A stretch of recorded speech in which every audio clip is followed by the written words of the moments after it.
Have you ever wondered what actually makes a thought or a behavior abnormal?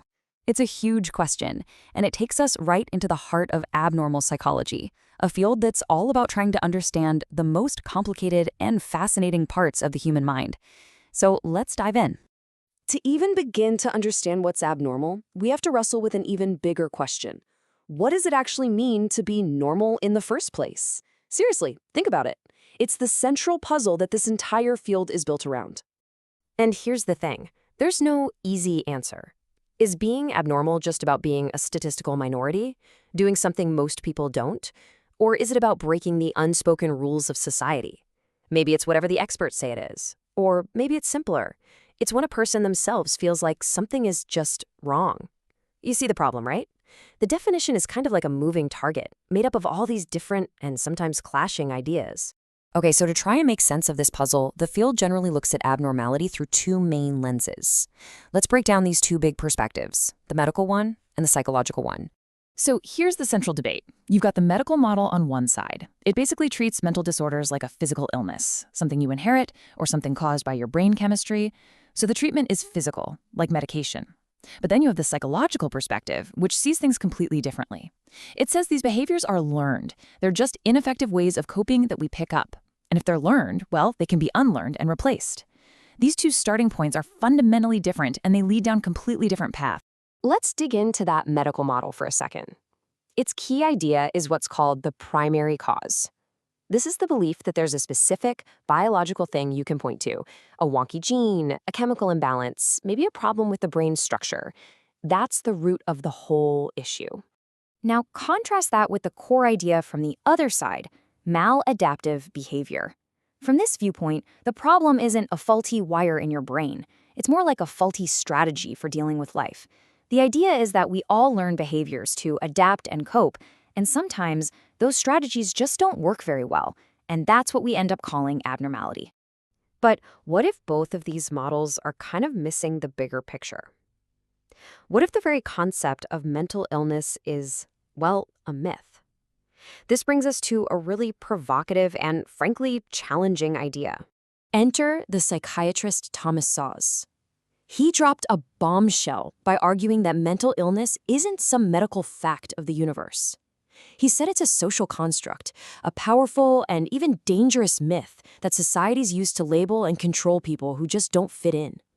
It's an idea that shakes the very foundation of the field. Okay, so even with all these huge debates raging, doctors and therapists in the real world need a practical way to figure out what's going on and how to help people. So how do you bring any kind of order to all this complexity? Well, for decades, the answer has been the DSM. The DSM is basically the official handbook for mental health professionals. It's this massive undertaking to categorize and clearly define all the different mental disorders based on their symptoms. The goal is to give everyone, clinicians, researchers, a common language to use. You can almost think of it as a field guide to the human mind. Now, an older version of the manual, the DSM-4, had this really fascinating system for diagnosis. It wasn't just about slapping on one label. It used 5 different axes to build a complete picture. Axis 1 was for the main clinical disorder. Axis 2 covered more long-term issues like personality disorders. Axis 3 was for any relevant medical problems. Axis 4 looked at life stressors, job loss, divorce. And finally, Axis 5 was an overall score of how well the person was functioning. It was a real attempt to see the whole person, not just a single diagnosis. The DSM covers a ridiculously huge spectrum of human experience. Let's just do a quick flyby of a few of the major categories so you can get a feel for the scope here. First up, you have things like schizophrenia and other psychotic disorders. Broadly speaking, these are conditions often marked by a real break from reality, affecting how a person thinks, feels, and behaves. Then you have the mood disorders. This bucket includes things like major depression and bipolar disorder. We're talking about significant, sometimes crippling, shifts in a person's entire emotional world. Next up, anxiety disorders. This is a huge category, covering everything from very specific phobias and out-of-the-blue panic attacks to a sort of constant, nagging, generalized worry that can make everyday life feel impossible. And finally, we have personality disorders.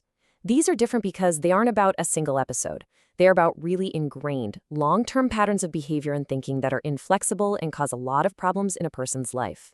So, We have all these categories, all these definitions, which brings us to a really crucial final point.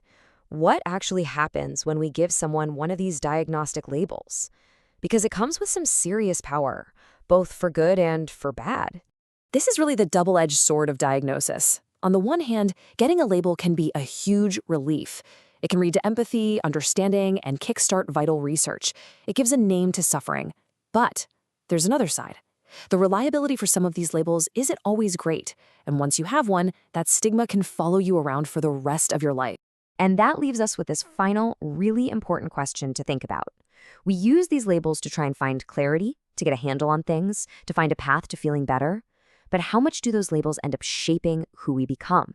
How much do they change not just how other people see us, but how we see ourselves?